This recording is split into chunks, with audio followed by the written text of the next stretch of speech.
Good morning बच्चों, मैं BL Agarwal आज आपको इस लेक्चर में फिनंशियल अकाउंटिंग का सेमेस्टर 1 के लिए एक चैप्टर इंश्योरेंस क्लेम का कुछ इंट्रोडक्शन, कुछ बेसिक कॉन्सेप्ट डिस्कस करूंगा। यहाँ देखिए आपके सामने, during the course of regular operations, अगर कोई बिजनेस रेगुलरली ऑपरेट करता है, बिजनेस करता है, तो वो organisation various type of accident suffer कर सकता है। मतलब in a business various type of accident होने का पॉसिबिलिटी रहता है, और इस एक्सीडेंट का इंटेंसिटी के ऊपर, तो such accident depend on their intensity में cause different type of damage and losses. तो किसी भी बिजनेस ऑर्गेनाइजेशन में, अगर बिजनेस ऑर्गेनाइजेशन को आप रनिंग करते हो, बिजनेस ऑपरेट करते हो, तो उस बिजनेस में during the course of the business various accident होने का चांसेस रहता है, और due to that accident business का वेरियस टाइप का डैमेज हो सकता है, बिजनेस को लॉसेस हो सकता है। और on the happening of any accident premises of an organization, various properties and assets used by such organization may get damaged or destroyed। अगर ऐसा कोई एक्सीडेंट होता है तो बिजनेस प्रेमिसेस को डिस्ट्रॉयड हो जाएगा, बिजनेस में यूज होने वाला बहुत सारा प्रॉपर्टी और एसेट्स है वो भी डैमेज हो सकता है। तो ओवरऑल हम बोल सकते हैं कि अगर बिजनेस में किसी भी प्रकार का एक्सीडेंट होता है तो due to that accident business का प्रॉपर्टी डैमेज होता है, लॉस होता है। जो प्रॉपर्टीज होता है, टेंजिबल प्रॉपर्टी एंड एसेट्स, जो बिजनेस में प्रॉपर्टी अवेलेबल है, जो डैमेज होगा वो एक फिक्स्ड एसेट होता है, like that building, machine, equipment और फर्नीचर। और नहीं तो इन्वेंट्रीज स्टॉक डैमेज होता है, इन्वेंट्री में रॉ मटेरियल हो सकता है या रेडी स्टॉक हो सकता है। तो ड्यू टू एक्सीडेंट जो प्रॉपर्टी बिजनेस का डैमेज होगा, या तो वो टेंजिबल फिक्स्ड एसेट्स होगा, बिल्डिंग, प्लांट, फर्नीचर, इक्विपमेंट, और नहीं तो वो करेंट एसेट्स में इन्वेंट्रीज हो सकता है। इन्वेंट्रीज मतलब raw material and finish goods. तो so in order to cover the risk of losses, तो ये जो रिस्क है, डैमेज हो सकता है, ये जो रिस्क है, इस रिस्क को कवरेज देना होगा, इस रिस्क से बचना होगा। तो इसके लिए एंटिटी एक एग्रीमेंट में इंटर होता है, वो है इंश्योरेंस पॉलिसीज। इंश्योरेंस कंपनी से अपने रिस्क के अगेंस्ट में कवरेज लेता है, और वो है इंश्योरेंस पॉलिसीज। इंश्योरेंस पॉलिसीज दो प्रकार का रिस्क कवरेज लेगा, एक insurance coverage for loss of stock और एक insurance coverage for loss of fixed asset. ऐसा दो इसलिए क्योंकि डैमेज होने से दो टाइप का एसेट हमारा डैमेज हो सकता है, एक fixed asset tangible like building, equipment, machine और फर्नीचर। तो इसका इंश्योरेंस करा लेंगे तो insurance coverage for loss of fixed asset हो जाएगा। और इन्वेंट्री स्टॉक का भी डैमेज हो सकता है, तो उसके लिए insurance coverage for loss of stock. तो ओवरऑल समरी बोले तो किसी भी बिजनेस ऑर्गेनाइज, ये देखिए insurance coverage for loss of stock, हम लोग को loss of stock he cover करना है। लिखे हैं sometimes the stock in the premises of an entity gets destroyed by accident like fire, flood and other calamities। अगर फायर या flood होता है तो ऐसा देखा जाता है कि बिजनेस प्रेमिसेस गोडाउन में जो स्टॉक रखा हुआ है वो डिस्ट्रॉयड हो जाता है। तो इसका मतलब फायर या फ्लड, या बोल सकते हो अदर कैलामिटीज के चलते बिजनेस प्रेमिसेस में जो स्टॉक रखा हुआ है वो डिस्ट्रॉयड हो जाएगा। और destroyed such loss of stocks and insurance claim has to be submitted by the entity to the insurance company। अगर हम लोग इंश्योरेंस करा के रखे हैं ऐसे स्टॉक का, तो एंटिटी, हम लोग बिजनेस एंटिटी, उस डैमेज के अगेंस्ट में इंश्योरेंस कंपनी के पास क्लेम लॉन्च कर सकते हैं। ठीक है, तो इंश्योरेंस क्लेम हम लोग सबमिट कर सकते हैं और ये बोल सकते हैं कि हम लोग का स्टॉक ड्यू टू फायर या फ्लड डैमेज हुआ है। In order to submit such insurance claim, जब हम लोग इंश्योरेंस कंपनी को क्लेम सबमिट करेंगे तो इंश्योरेंस कंपनी, ये नेसेसरी होता है कि हम लोग बताएं कि कितने का stock at the time of accident godown में था। तो ड्यू टू फायर या फ्लड हम लोग का स्टॉक अगर डैमेज होता है, बिजनेस प्रेमिसेस में फायर या फ्लड के चलते अगर हम लोग को नुकसान होता है तो हम लोग को बताना पड़ेगा इंश्योरेंस कंपनी को जब क्लेम लॉन्च करेंगे, तो at the time of such accident हमारे पास कितने रुपए का स्टॉक था, उसके बाद क्लेम लॉन्च होगा। The amount of claim can be launched by the insured, insured माने हम लोग, with the insurance company depends upon the following factors. तो हमको ये बताना है कि भाई जिस दिन डैमेज हुआ उस दिन गोडाउन में कितना स्टॉक था, तो हमको वो स्टॉक कैलकुलेशन करके इंश्योरेंस कंपनी को बताना होगा। उसके कैलकुलेशन का ये डिफरेंट फैक्टर पे डिपेंड होता है। सबसे पहले हमको ये पता लगाना होगा कि उस दिन गोडाउन में कितने का स्टॉक था। Value of stock on date of fire. When it is not possible to ascertain the exact value of stock destroyed by fire from the stock register, हम लोग जो स्टॉक होता है उसको स्टॉक रजिस्टर में मेंटेन करते हैं। एक स्टॉक रजिस्टर मेंटेन करते हैं जिसमें डेली का डेली स्टॉक लिखा रहता है।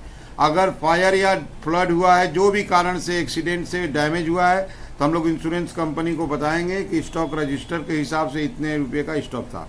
लेकिन स्टॉक रजिस्टर अगर नहीं बता पाया, स्टॉक रजिस्टर नहीं है, तो वैल्यू ऑफ स्टॉक हम लोग कैसे बताएंगे? उसके लिए एक ट्रेडिंग अकाउंट बनाएंगे। That trading account is called memorandum trading account. साल के शुरू से डेट ऑफ फायर तक हम लोग एक ट्रेडिंग अकाउंट बना देंगे। That trading account is called memorandum trading account. और वो मेमोरेंडम ट्रेडिंग अकाउंट हमको कितना रुपया का स्टॉक था ये बता देगा। ये ट्रेडिंग अकाउंट सिमिलर टू जो ordinary trading account final account chapter में बनाते हैं, ये वही ट्रेडिंग अकाउंट है, सिर्फ फायर के डेट को बना है, इसलिए इसका नाम मेमोरेंडम ट्रेडिंग अकाउंट है। ये आपके सामने एक ट्रेडिंग अकाउंट का फॉर्मेट रख दिए, मेमोरेंडम ट्रेडिंग अकाउंट। आप फॉर द ईयर नहीं लिखेंगे, पीरियड लिखेंगे, फायर का डेट। सबसे पहले अगर याद करो तो ट्रेडिंग का बाई में सेल्स आता था, इसमें से रिटर्न बाद चला जाएगा। ये हो गया हम लोग का सेल्स। 2 में ओपनिंग स्टॉक,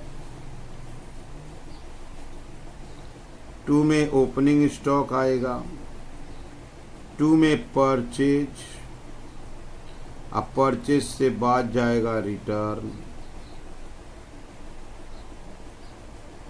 2 में direct expenses like that wages, carriage, freight, cartage, manufacturing expense etcetera. तो ऐसे करके 2 वाला ओपनिंग, परचेज और एक्सपेंस लिख देंगे, बाई में सेल्स लिख देंगे। यहाँ क्लोजिंग स्टॉक मिसिंग है, हमको तो यही पता लगाना है, by stock on date of fire. अपने को ये पता लगाना है कि फायर के दिन कितना स्टॉक था। ये पता लगाने के लिए सबसे पहले आपको ग्रॉस प्रॉफिट देना होगा। ग्रॉस प्रॉफिट इस सेल्स के ऊपर कैलकुलेट करके लिख देंगे। ये जो सेल है with the help of percentage gross profit calculate करके लिखेंगे। ये प्लस करेंगे, इस प्लस के बाद इधर आएंगे, देन ये आंसर बैलेंसिंग फिगर आ जाएगा। तो जब इंश्योरेंस क्लेम लॉन्च करना है इंश्योरेंस कंपनी के पास, तो सबसे पहले इंश्योरेंस कंपनी को ये बताना होगा कि on the date of fire हमारे पास गोडाउन में कितने का स्टॉक था। इसको बताने के लिए हम लोग को एक मेमोरेंडम ट्रेडिंग बनाना होगा। ये नॉर्मल ट्रेडिंग अकाउंट है। Opening, purchase, direct expense, by sales, ये नहीं मिलेगा, यही खोजना है। तो सेल्स के ऊपर किसी भी तरह ग्रॉस प्रॉफिट निकालिए, debit plus credit minus stock on date of fire आ जाएगा। जब आप ये ट्रेडिंग बनाने जाओगे तो इसमें सबसे पहला चीज होता है ग्रॉस प्रॉफिट। सबसे इम्पॉर्टेंट पॉइंट है ग्रॉस प्रॉफिट। यहाँ देखिए इम्पॉर्टेंट पॉइंट्स बोल के दिए हैं ग्रॉस प्रॉफिट। तो लिखे हैं rate of gross profit must be given. आप जो भी क्वेश्चन सोल्व करोगे उसमें रेट ऑफ ग्रॉस प्रॉफिट दिया रहेगा, और जो भी दिया रहेगा से 25% ऑन सेल, 20% ऑन सेल, तो ये सेल पे दिया रहेगा। If it is on sale तो ग्रॉस प्रॉफिट कैसे निकलेगा? सेल का अमाउंट रेट बाई 100 से 20% देगा तो 20/100। अगर 25 देता है तो 25/100, इसको बोलते हैं ग्रॉस प्रॉफिट ऑन सेल। अगर ये कॉस्ट ऑफ सेल पे दिया है, देखिए कॉस्ट या कॉस्ट प्लस पे दिया है, ग्रॉस प्रॉफिट कैसे निकालेंगे? सेल रहेगा, rate 100 plus rate. 100 plus rate कहने का मतलब अगर 20% है तो 20/120, अगर 25% है तो 25/125, इसलिए इसको बोले 100 प्लस रेट। तो अगर आप मेमोरेंडम ट्रेडिंग बना रहे हो तो सबसे जरूरी आइटम है rate of gross profit. Rate of gross profit अगर दिया हुआ है तो आप देखो उसको, ऑन सेल है तो डायरेक्टली 20/100, 25/100 जो भी है कैलकुलेट कर लो। अगर ऑन कॉस्ट है या कॉस्ट प्लस है तो रेट को एडजस्ट कीजिए, फिगर सेल का ठीक रहेगा 20/120, 25/125। ओके से अगर रेट ऑफ जीपी नहीं दिया है, if rate of gross profit is not given. अब यहाँ क्वेश्चन फंसा, अगर रेट ऑफ ग्रॉस प्रॉफिट नहीं दिया है तो आप एक काम करो, लास्ट ईयर का ट्रेडिंग बनाओ, prepare a trading account of previous year. तो आपको प्रीवियस ईयर का एक ट्रेडिंग अकाउंट बनाना होगा, जहां से आपको क्या निकलेगा? ग्रॉस प्रॉफिट निकलेगा। फिर से प्रीवियस ईयर का डाटा मिलेगा क्वेश्चन में, opening, purchase, direct expense, sales, closing भी मिलेगा, वहां ग्रॉस प्रॉफिट आएगा। और ग्रॉस प्रॉफिट से rate of gross profit calculate करेंगे। रेट ऑफ ग्रॉस प्रॉफिट का फॉर्मूला हुआ gross profit by sales into 100। तो रेट ऑफ जीपी, जीपी बहुत इंपॉर्टेंट है फॉर मेमोरेंडम ट्रेडिंग। अगर ग्रॉस प्रॉफिट का रेट दिया हुआ है तो टेंशन कम हो गया, डायरेक्ट ग्रॉस प्रॉफिट कैलकुलेट कर लेंगे। अगर ग्रॉस प्रॉफिट का रेट नहीं दिया है तो पहले लास्ट ईयर का ट्रेडिंग अकाउंट बनाएंगे, जहां से ग्रॉस प्रॉफिट निकलेगा, और फिर रेट ऑफ ग्रॉस प्रॉफिट निकालेंगे। ठीक है। अब 2 नंबर इंपॉर्टेंट पॉइंट के बाद अब 3 नंबर बोला जाता है कि stock must be valued at cost. जो हमारा ट्रेडिंग अकाउंट है लास्ट ईयर का या करेंट ईयर का, जो मेमोरेंडम ट्रेडिंग अकाउंट है, उसमें जो भी स्टॉक होता है वो स्टॉक एट कॉस्ट होना चाहिए, मतलब 100% होना चाहिए। ओवर वैल्यूएशन या अंडर वैल्यूएशन अलाउड नहीं है, तो लिखा गया in the case of under valuation. अगर अंडर वैल्यूएशन है तो आपको स्टॉक को रेक्टिफाई करना होगा, 100 डिवाइडेड बाई 100 माइनस 10%, 20% जो भी हो। अगर ओवर वैल्यूएशन है तो stock into 100, 100 divided by 100 plus वो वैल्यूएशन का रेट। से एग्जाम्पल लीजिए आप, अगर 10% अंडर वैल्यू है, 10% अंडर वैल्यू है तो 100/90। अगर 20% है तो 100/80। ओके। अगर यही चीज ओवर वैल्यूएशन है तो 100/110, या बोल सकते हैं 100/120। तो जब हम लोग ट्रेडिंग अकाउंट बनाएंगे, चाहे प्रीवियस ईयर का या करेंट पीरियड का, तो आप स्टॉक को खासा ध्यान दोगे। अगर स्टॉक अंडर वैल्यू है तो उसका वैल्यूएशन करना होगा, ठीक करना होगा। अगर ओवर वैल्यू है तो उसको भी ठीक करना होगा। अगर अंडर वैल्यूड है 100/90 या 100/80। ओके। अगर ओवर वैल्यूड है तो 100/110 या 100/80। ठीक है। ये हो गया पॉइंट नंबर 3। यहां देखिए पॉइंट नंबर 4, बिजनेस का जो स्टॉक होता है टेकन ओवर बाय प्रोप्राइटर या फ्री सैंपल में डिस्ट्रीब्यूट कर दिया जाता है। जो बिजनेस का स्टॉक है या तो प्रीवियस ईयर या करेंट पीरियड में टेकन ओवर बाय प्रोप्राइटर या गिवन एज फ्री सैंपल दिया हुआ है, तो इसका करना क्या है? अगर कॉस्ट प्राइस पे दिया है तो आप परचेज से माइनस कीजिए। गुड्स टेकन बाय प्रोप्राइटर और distributed as free sample, if it is given on cost it should be deducted from purchase. अगर ये सेलिंग प्राइस पे दिया है तो एडेड विथ सेल्स, क्योंकि परचेज हमेशा कॉस्ट प्राइस पर होता है तो कॉस्ट का एडजस्टमेंट परचेज से, सेल्स हमेशा सेलिंग प्राइस पर होता है तो सेलिंग प्राइस का एडजस्टमेंट सेल से। तो जब हम क्वेश्चन रीड आउट करेंगे stock taken over by proprietor या डिस्ट्रीब्यूटेड एज फ्री सैंपल, तो ये इस बात का ध्यान देंगे कि कॉस्ट प्राइस है तो परचेज से माइनस कर लीजिए, सेल प्राइस है तो सेल में प्लस कर लीजिए। जब हम लोग ट्रेडिंग अकाउंट बनाने बैठे तो ऐसा देखें कि परचेज ही नहीं है। अगर परचेज नहीं है तो परचेज बराबर होता है क्रेडिट परचेज और कैश परचेज, इसको मिला दे तो परचेज हो जाएगा। तो अगर परचेज नहीं है तो हम लोग को क्रेडिटर अकाउंट बनाना होगा। क्रेडिटर का इंफॉर्मेशन देगा, क्रेडिटर अकाउंट बनाएंगे तो क्रेडिट परचेज मिल जाएगा। क्रेडिट परचेज कैश परचेज जोड़ देंगे, टोटल परचेज होगा। अगर कैश परचेज नहीं है तो जो क्रेडिट परचेज आया था उसी को टोटल परचेज मानेंगे। ओके। कभी कभी ऐसा भी होगा कि सेल ही नहीं है तो सेल इक्वल टू होता है credit sale plus cash cell. जब सेल ही नहीं है तो अब क्रेडिट सेल कैश सेल, तो हमको बनाना होगा डेटर अकाउंट, और डेटर अकाउंट से हम लोग को निकलेगा क्रेडिट सेल, कैश सेल के साथ ऐड कर देंगे तो टोटल सेल हो जाएगा। तो ये हो गया इंपॉर्टेंट पॉइंट्स। आप जब ट्रेडिंग बनाओगे तो परचेज होना जरूरी है, सेल होना जरूरी है। परचेज नहीं है क्रेडिटर बना दो, सेल नहीं है डेटर बना दो। जीपी रेट होना जरूरी है, जीपी रेट नहीं है प्रीवियस ईयर का ट्रेडिंग बना दो। स्टॉक हमेशा कॉस्ट प्राइस पे होना चाहिए, दैट इज 100%। अगर अंडर वैल्यूड है तो दाम बढ़ा के ठीक करो, ओवर वैल्यूड है तो दाम कम करके ठीक करो। Goods taken over by proprietor या फ्री सैंपलिंग दिया हुआ है कॉस्ट प्राइस पे, तो परचेज से माइनस सेलिंग प्राइस पे, तो सेल्स में ऐड। ट्रेडिंग अकाउंट बन जाने के बाद stock on date of fire निकल जाएगा। उसके बाद एक आता है साल्वेज वैल्यू।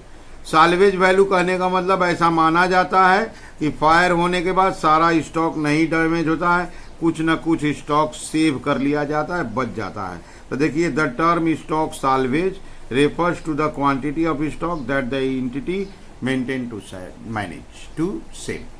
अगर फायर होता है तो ऐसा मान के चलो कि आपका 100% स्टॉक डैमेज नहीं होगा, कुछ न कुछ स्टॉक बच जाएगा, सेव हो जाएगा, that is called salvage value. जब ये पता लगाना है कि फायर से कितना स्टॉक डैमेज हुआ तो stock on date of fire से साल्वेज को माइनस करना होगा। ये देखिए एक छोटा सा फॉर्मेट्स में आ जाता है, stock on date of fire unless stock saved या साल्वेज, तो पता चल जाएगा स्टॉक लॉस्ट बाय फायर। यहाँ देखिए the value of this salvage stock is to be reduced, reduce मैंने माइनस होगा किससे, on the date of fire के स्टॉक से।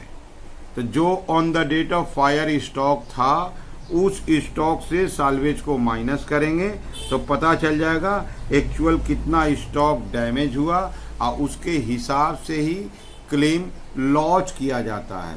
ठीक है, जब हम लोग इंश्योरेंस कंपनी को ये बता देंगे कि on the date of fire कितना का स्टॉक था, साल्वेज माइनस करने के बाद स्टॉक लॉस्ट कितना हुआ, उसके बाद एक क्लॉज अप्लाई होता है, that clause is average clause. तो पहले आप जानो एवरेज क्लॉज क्या है।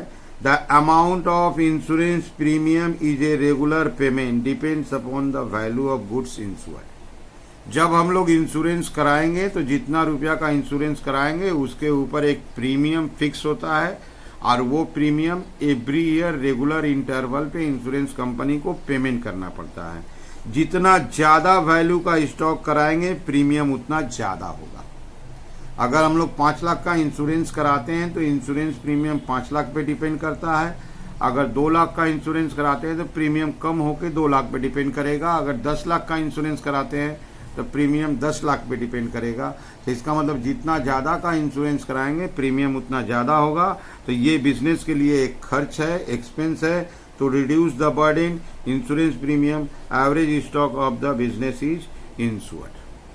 इस बर्डन को कम करने के लिए हम लोग पूरा कंप्लीट स्टॉक का इंश्योरेंस नहीं कराते हैं, एवरेज स्टॉक जो बिजनेस में रहता है उसका इंश्योरेंस करा लेते हैं। ठीक है, when a business takes an insurance policy, जब हम लोग एक इंश्योरेंस ले लिए, the value which the loss than the value of the average stock lying in the godown, it is called insurance.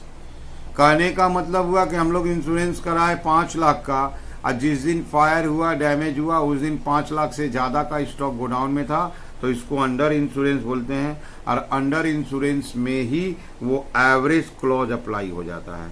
Fire insurance policy contains an average clause. Average clause क्यों लाया गया? Under insurance को discourage करने के लिए। Okay, तो ऐसे case में नेट क्लेम कैसे निकलेगा? Net claim will be stock lost by fire divided by stock on date of fire into policy value. इस फॉर्मूला से फाइनल इंश्योरेंस क्लेम का अमाउंट कैलकुलेट हो जाता है। ठीक है, ऐसे करके ये हुआ हम लोग का इंश्योरेंस क्लेम का टॉपिक, लॉस ऑफ स्टॉक। तो पहले सबसे आप पहले इन समरी आप इतना समझो कि हम लोग का बिजनेस में बहुत सारा प्रॉपर्टी होता है, building, machine, furniture and stock. Due to accident ये प्रॉपर्टी हम लोग का डैमेज हो सकता है, तो इससे बचने के लिए इंश्योरेंस करा लेना चाहिए। इंश्योरेंस 2 प्रकार का होता है, लॉस ऑफ फिक्स्ड एसेट का और लॉस ऑफ स्टॉक का। अगर हम लोग लॉस ऑफ स्टॉक का इंश्योरेंस कराते हैं तो एक्सीडेंट के बाद हम लोग को बताना होगा कि हम लोग के गोडाउन में on the date of accident कितने का स्टॉक था। इसके लिए हम लोग को एक मेमोरेंडम ट्रेडिंग बनाना होगा। ये ट्रेडिंग अकाउंट ही है, नाम है मेमोरेंडम ट्रेडिंग। इसको बनाने के लिए बहुत सारा पॉइंट को ध्यान देना होगा। जब ट्रेडिंग बना लेंगे तो बता देगा stock on date of fire, stock on date of fire से साल्वेज वैल्यू, जो स्टॉक डैमेज नहीं हुआ था, बचा लिया गया था, उसको लेस कर देंगे तो हम लोग को निकल जाएगा stock lost by fire. Okay, और उसके बाद नेट क्लेम का एक फॉर्मूला होगा, stock lost by fire divided by stock on date of fire into policy value, इससे नेट क्लेम आ जाएगा। ठीक है, तो ये हो गया basic concepts of insurance loss of stock policy. उम्मीद करते आपको समझ में आया होगा। Okay, thank you, bye.